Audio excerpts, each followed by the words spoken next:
Welcome back to Come Home with Jennah. I am so excited to be with y'all again today. Thank you so much for coming back every week and hanging out with me while I talk real estate with you. Remember, I'm your favorite North Texas realtor, and I want to make sure that when you go to buy, sell, rent, anything to do with housing, that you are as educated and informed as possible. So today we're going to walk through what agency is, why agency matters to you as a consumer. And then we are also going to dig in to Affordability Index and the Realtors Affordability Index and what those stats mean for you and for the communities that they are about. So let's dive right in and talk agency. So agency is whenever you engage me as your realtor.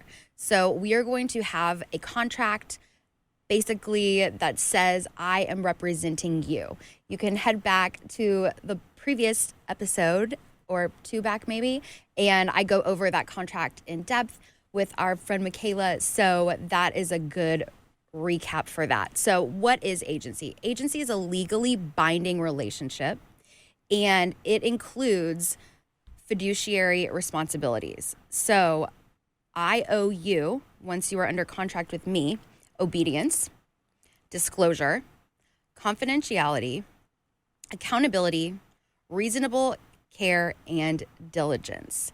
So what does that even mean?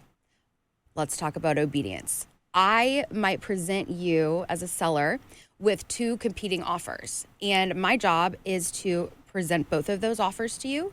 And my job is to counsel you and inform you and break down the differences between them. And then it is your job to choose. So I think people get in trouble when they assume that the realtor's job is to tell you what to choose.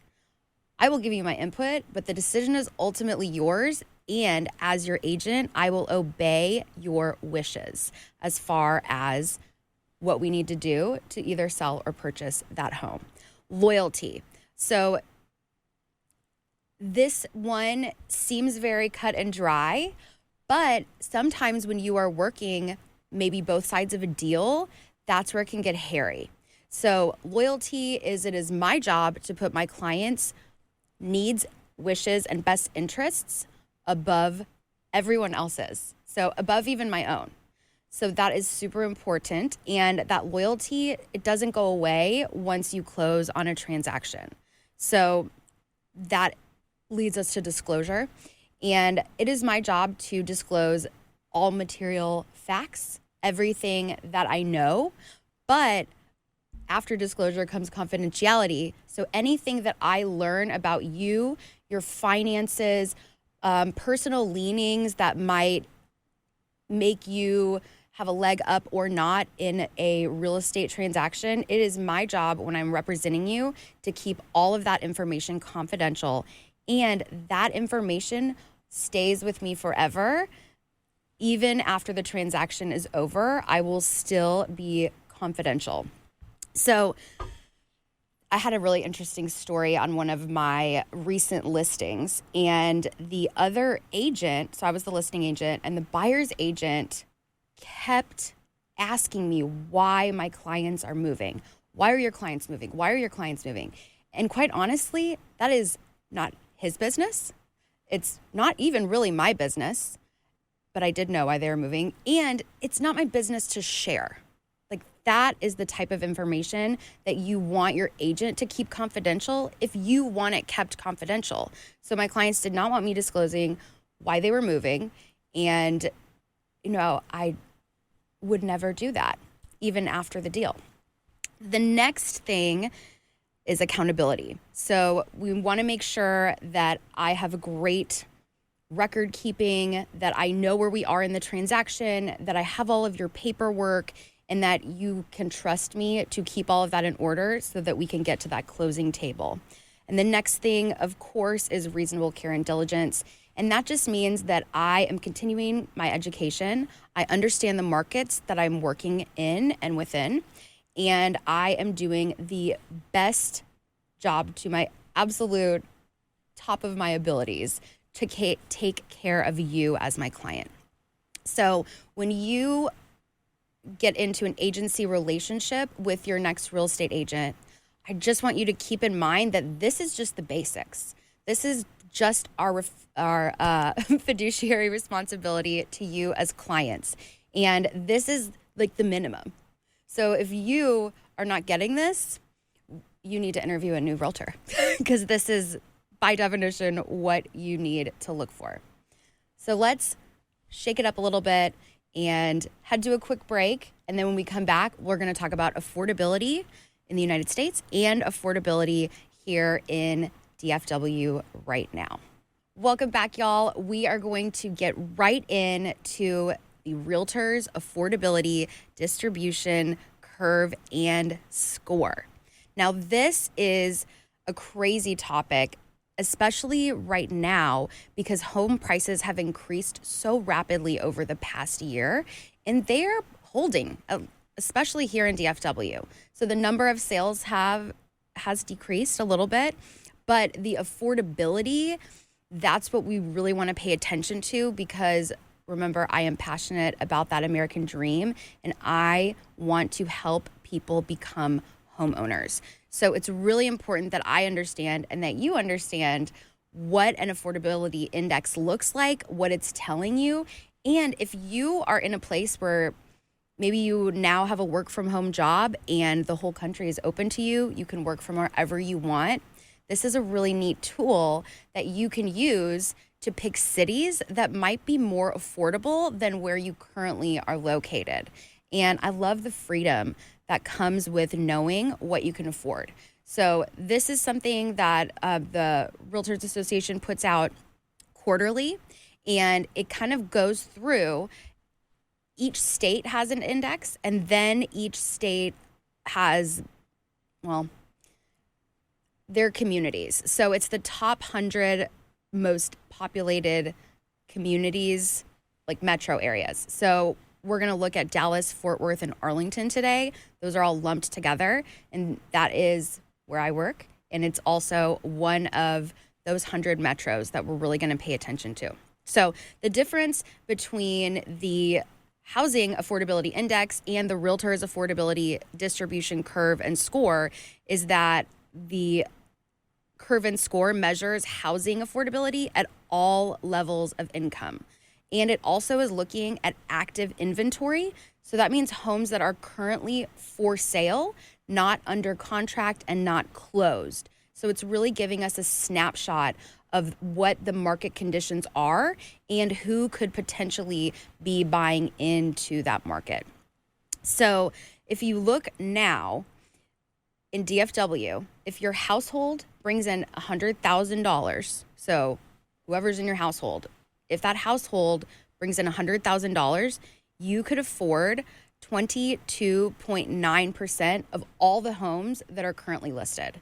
And this is from last quarter, so we should be getting an updated version of this pretty quickly here. So let's get into the most and least affordable states, and then we're going to head back to DFW, and I'm going to share, based on household income, what percent of our active inventory you could purchase. So super helpful to look at this. Our most affordable states are the following.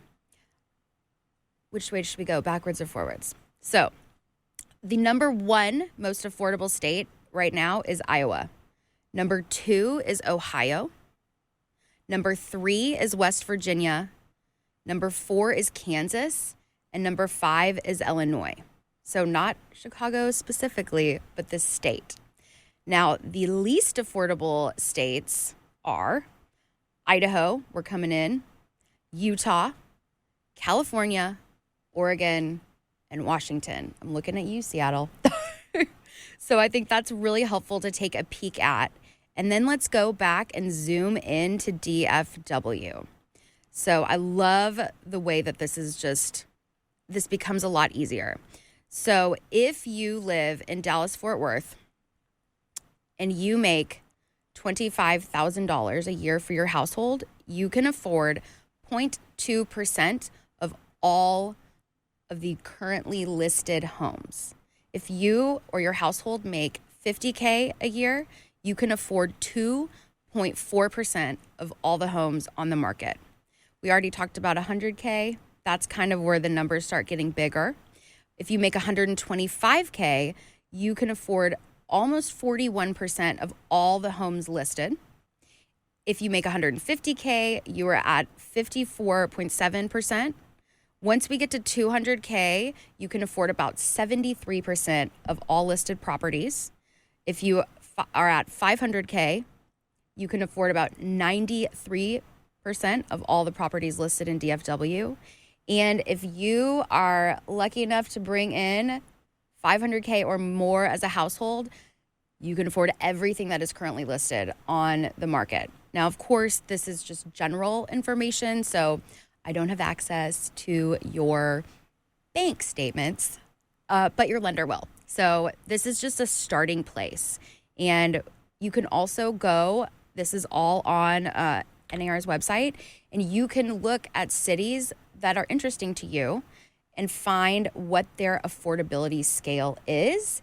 And based on that, you can kind of work backwards and say, okay, if I make X amount and I want this type of house in this type of area, the average mortgage is probably going to be around this much. And if you were in a very expensive place, you were going to be able to know, okay, if I make $25K a year, 0.2% of houses. See what I mean? But that looks differently in Texas, in DFW, than it does, say, in Ohio right now. So really pay attention to this index because it's really going to help you work through your budget, your location, and it's just going to give you that little extra when you're out looking. So that kind of brings us to our next question, which is, how many houses do we need to see before we make an offer? And there's not a good answer for it because when you know, you're going to know. So the average person right now is looking at around 8 houses before they find one to purchase. But I have several clients who have looked at many more, and I have several clients who've maybe only seen 1 or 2, and they knew right away what they wanted. They went after it, and we got it done for them. So these are just how you can use all of this data, all of these facts, all of this information so that you can make the best choice for yourself, because that's really what real estate is about. We are helping to build long-term wealth and make that house a bank. So I hope this was helpful. I hope that was interesting for y'all. And I hope, if you're looking at making a move, you really go check out the cities that might be, maybe you didn't think of as options before, but because of their affordability, they might work for you very well. So thank you guys so much for hanging out with me again. I cannot wait to see you next time. Please, please, please like, subscribe, send me to a friend, send a friend to me, because I promise you're most likely going to purchase a house at some point in your life. See you guys next week.